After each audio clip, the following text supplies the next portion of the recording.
Good morning, good afternoon, or good night, whichever time you're watching this video. Um, Today's topic is understanding grief.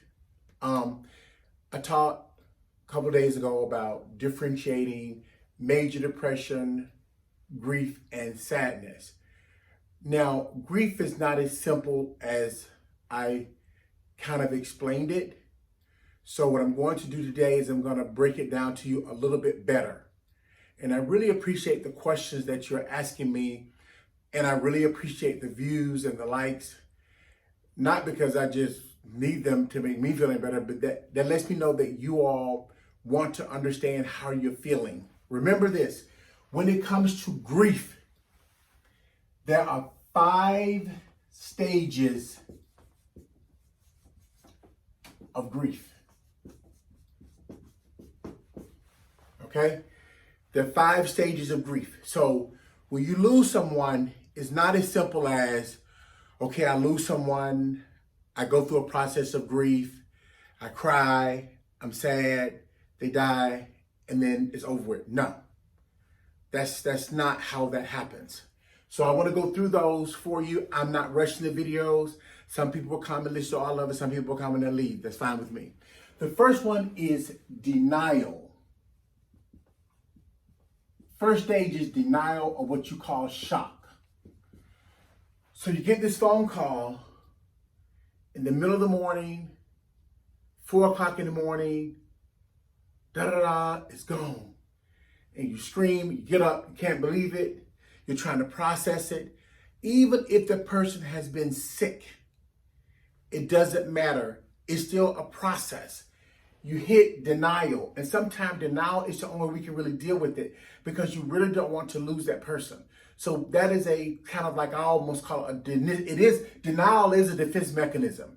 So the first one is denial or shock. You just go into shock for a minute and you go into denial. The next stage is anger. You become angry. I've seen people get angry with God. You can get angry with the person. You can get angry with yourself. Angry with God. God, why'd you take them? They were so young. They were in the prime of their life. Why'd you take them? Angry with the person. Why were you not wearing your mask? Why were you not taking your medication? Why were you not going to the doctor?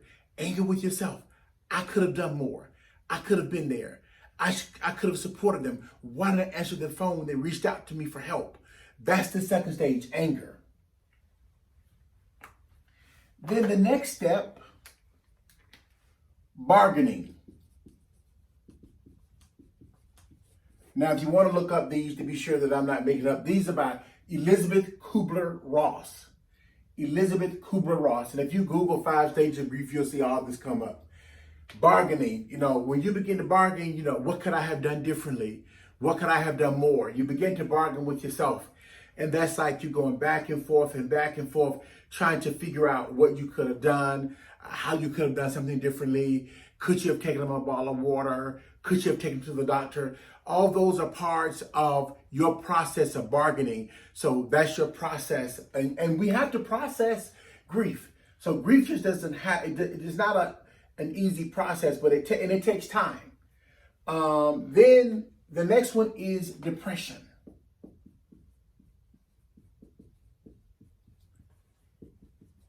Now, if you hit this, you oftentimes hear me talk about depression.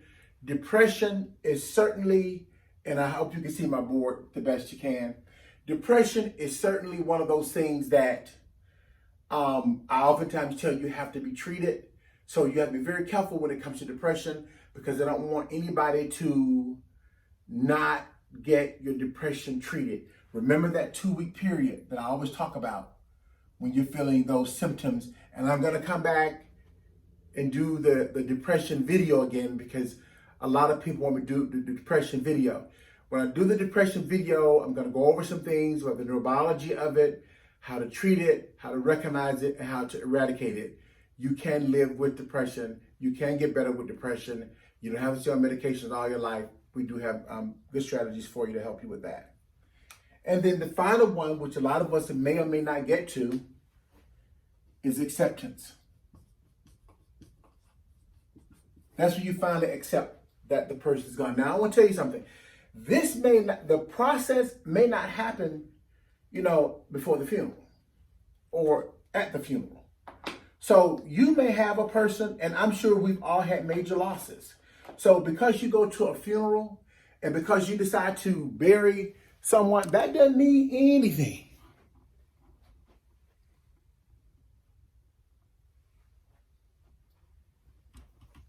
So that doesn't necessarily mean that you have accepted the death. And I have to also share another thing with you. You can go denial to bargaining, denial to depression, back up to anger, anger to bargaining. There is no sequence in which these all occur. So you can go 1 to 2, 2 to 3, back up to 1. There is a process, but the goal is to get to acceptance where you can now free yourself and you can move forward in life. Once again, this is Dr. Owens, board certified psychiatrist. Sometimes I forget to say that. Go to www.psychiatry of Atlanta. There you'll find more information. There you can even look for an appointment. You can see me. I'm now adding nurse practitioners because the demand has become great. But I want you to remember that a healthy mind is essential for a healthy body, and make it a great day. Bye-bye.